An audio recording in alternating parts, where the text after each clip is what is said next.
Everything so far sounds beautiful. Perfect. I would say.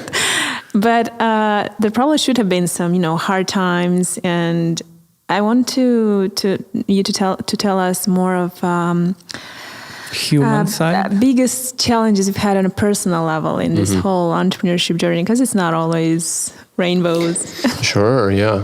Well. And how did you deal with them? Right. Definitely, there are always challenges, even right now. Personally, because you're right. In retrospective, this all looks very, very good. But this has not been a short journey. So we've been through a few curves and turns down the road. I guessing that Well, first of all, the human factor is I guess important, and something that is always unpredictable.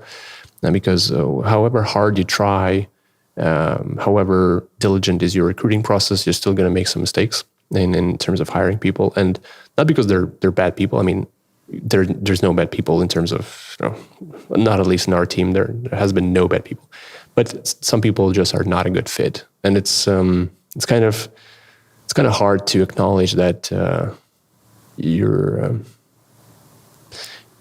didn't make a very good choice, and it's also very hard to... It's like accepting that you failed in a way. Yeah, you did. And it's never easy.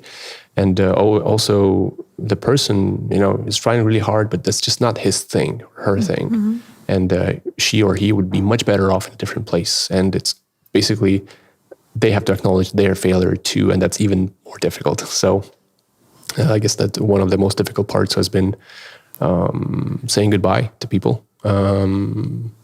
It's one thing. I can't say that it's great now, but it's always difficult. But you kind of learn along the way that it's better to acknowledge that somebody's not a good fit earlier, rather than trying to kind of squeeze it out and fix some stuff, and then that will never work out at the end of the day. So that's been one thing.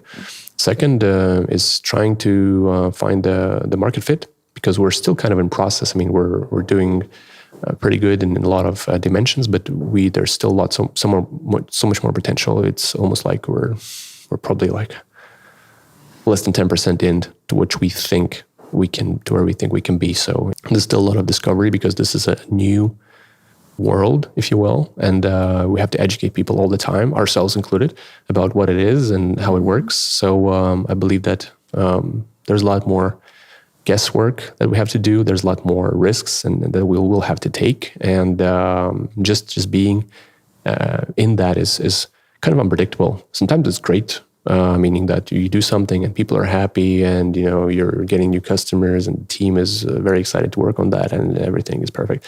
But a lot of times you do something, you spend a lot of hours and work on that, and it flops. Nobody's really interested in it, and you don't really understand why, and that kind of sucks. But it's part of the game, basically part of the education process, your own education process. And hopefully you'll learn more from your mistakes than from your successes, actually. So we're trying to do as much mistakes as possible. What are your main challenges as a leader, as an owner? You see, when you have 60 people that you have to lead somewhere, I mean, you should have some personal challenges. Yeah. My personal challenge is delegation. I'm struggling with that. Right. Yeah, it's. I've been doing a lot better than I have been before, but I feel that there's a lot of room for improvement, because it's kind of hard to let go, and I guess that everyone faces that at one point or the other in their careers, when there's more people in the team, and you have to redistribute the stuff that you do. For me personally, it was always very hard to kind of give away some stuff. But the more I do that, the more I realize that that's probably one of the things that I should have started doing earlier rather than later, because people are doing today the things that I have been doing previously so much better than me. And ask me about it 5 years ago, and I would say, no, I'm the best.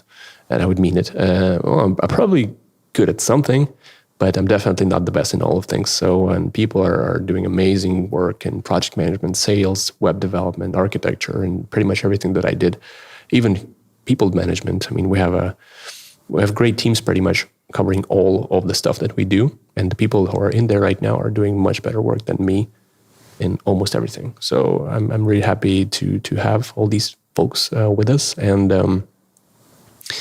that's something that is still my challenge. Do you make sure to tell them how great they are? Is that part of your company culture? That's part of my job, yes. Yeah.